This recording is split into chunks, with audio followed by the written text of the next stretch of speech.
বৃহস্পতিবার বুদবুদের কোটায় ভেলা ভাসান অনুষ্ঠানে উপস্থিত থাকলেন তৃণমূল কংগ্রেসের যাদবপুর কেন্দ্রের সাংসদ সায়নী ঘোষ। অনুষ্ঠানে আগত সকলকে বিজয়া ও দীপাবলির শুভেচ্ছা জানান তিনি। বক্তৃতায় সায়নী বলেন, এটা সম্প্রীতির মঞ্চ, ভালোবাসার মঞ্চ। আমরা উন্নয়নের খেলা খেলি, আমরা জাতের খেলা খেলি না, আমরা ভাতের দাবি করি। পরে সাংবাদিকদের মুখোমুখি হয়ে বিজেপিকে আক্রমণ করে তিনি বলেন, এসআইআর ও এনআরসির নাম করে বিজেপি একটা জঘন্য ও নিকৃষ্টতম চক্রান্ত করছে। প্রত্যেকেই ক্ষতিগ্রস্ত হতে চলেছে। খেটে খাওয়া মানুষের সঙ্গে বিজেপির সম্পর্ক নেই, তাদের সম্পর্ক ধনীদের সঙ্গে। কোটা থেকে নিজস্ব প্রতিনিধি রিপোর্ট, সুখবর টিভি। সবাই ভালো আছেন? শুভ বিজয়া, শুভ দীপাবলি। যদিও সবই কেটে গেছে, তাও শেষ হওয়ার পরেও যে আসতে পেরেছি, ওই জন্যই বলে যে শেষ হয়েও হইল না শেষ। কাজে আমাদের এই যে সম্পর্ক আপনাদের সঙ্গে, আমাদের এই যে ভালোবাসার সম্পর্ক, এই সম্পর্ক কোনোদিনই শেষ হবে না। আজকে ভাইফোঁটার দিন, আমার অনেক দাদারা ভাইরা এখানে রয়েছে, সকলে আমার প্রণাম নেবেন, আমার ভালোবাসা নেবেন। আমি সর্বপ্রথম এই যে কোটা চণ্ডীপুর ভেলা ভাষা মেলা, আমি আপনাদের বলি যে আমি 4 বছর ধরে রাজনীতি করছি, অভিনয়টার আরো আগে থেকে করছি। সেই সুবাদে আমার নানান জায়গায় যেতে হয়, দায়িত্ব পেয়েও নানান জায়গায় যেতে হয়। কিন্তু এই যে ভেলা ভাষা মেলা আমি কোনোদিন আসিনি, আমি প্রথমবার এলাম। আমি ধন্যবাদ জানাই দাতা লালনকে, আপনাদের লালন ভাইকে, কারণ উনি যদি আমাকে আজকে আমন্ত্রণ না জানাতেন, এই যে এক অভূতপূর্ব লীলা খেলা বলতে পারি আমি এটাকে, এটা তো একটা লীলা খেলাই চলছে। আমরা আসলে কিছু করি না, ঈশ্বর যেটা চান সেটাই আমাদের হাত দিয়ে করান। কাজে এই যে মেলা, একটা অন্য রকমের মেলা, অনবদ্য একটি মেলা। এত মেলা হয়, খেলা হয় গোটা পশ্চিমবঙ্গ জুড়ে। একটা জোরে হাততালি হয়ে যাক মেলা কমিটির জন্য, কারণ এরকম প্রয়াস আমাকে লালনদা বলছিলেন যে বছর বছরই হয়, কিন্তু আমার আসার সুযোগ প্রথমবার। এর আগেও লালনদার উদ্যোগে একটি অসাধারণ ফুটবল ম্যাচ হয়, আমি প্রত্যেকবারই সেখানে আসি এবং আমার মনে হয় যে সকলকে একসাথে নিয়ে চলার মানসিকতা লালনদার রয়েছে এবং আগামী দিন উনি আপনাদের সকলকে সঙ্গে নিয়ে চলুন, মানুষকে আনন্দ দেওয়ার কাজ করুন, তাদের পাশে থাকুন, এটাই আমি ওনার জন্য চাইব। হর গৌরী, শিব পার্বতী।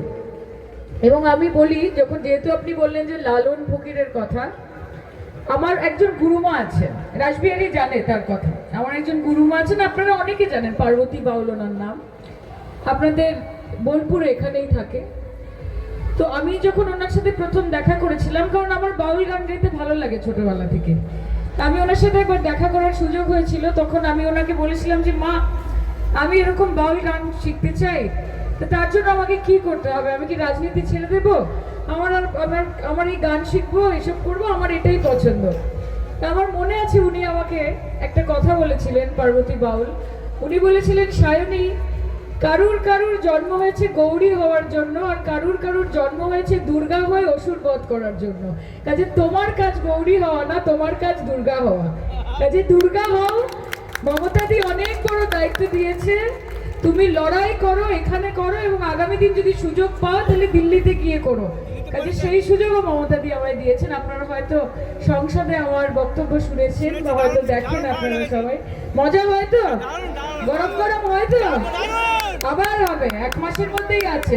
যত ঠান্ডা পড়বে তত গরম হবে। করে দিয়ে আসবো। রাসবিহারী এখানে রয়েছে, সঞ্জু সুমন থেকে শুরু করে জগরঞ্জন বাবু, আমি সকলকেই আমার উষ্ণ অভ্যর্থনা জানাচ্ছি।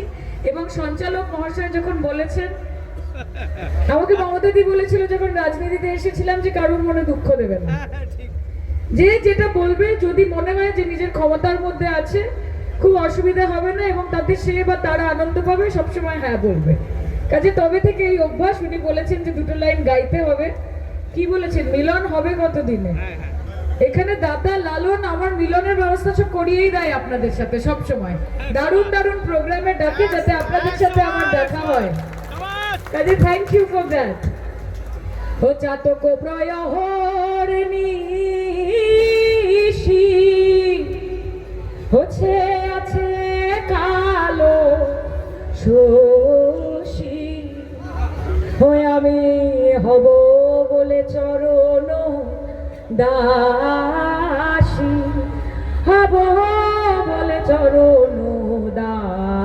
হাসি, ওটা হয় না কপাল গুনে, ওটা হয় না কপাল গুনে, হয়ে আমার মনের মানুষের সনে, হয়ে আমার মনের মানুষের সনে, ও মিলন হবে কত দিনে, মিলন হবে কত দিনে, আমার মনের মানুষের সনে, হয়ে আমার মনের মানুষের সনে, ও তোমায় হৃদ মাঝারে রাখিব, ছেড়ে দেব না, ছেড়ে দিলে সোনার গৌরর তো পাবো না, না না না না না না না না না, যেতে দেব না, তাই হৃদ মাঝারে রাখিব, ছেড়ে দেব না, ওই আমি যাব ব্রজের কুলে কুলে,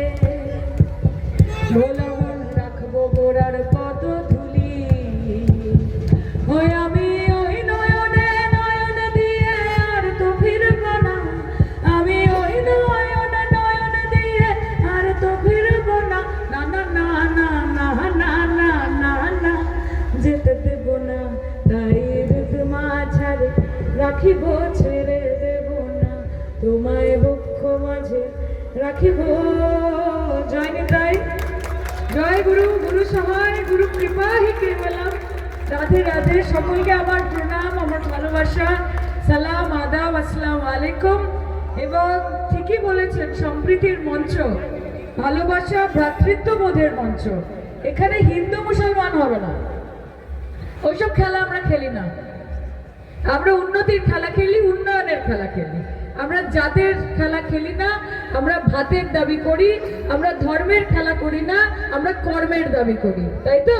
কাজে জাত হবে না, ভাত হবে, আর ধর্ম হবে না, কর্ম হবে। কাজে কাজের মধ্যে দিয়ে থাকতে হবে, মানুষের কাছে পৌঁছতে হবে। আপনারা সকলে আমার অনেক ভালোবাসা নেবেন, আর আমাকে মাঝে মাঝে একটু ডাকতে থাকবেন, তাহলে আমি আসতে পারি মাঝে মাঝে। আর সকলে এখানেও যারা যারা আছেন, আমি আলাদা করে নাম বলতে পারলাম না সবার, ভালো থাকবেন। অনেক প্রণাম ও ভালোবাসা সকলকে, নমস্কার, থ্যাংক ইউ।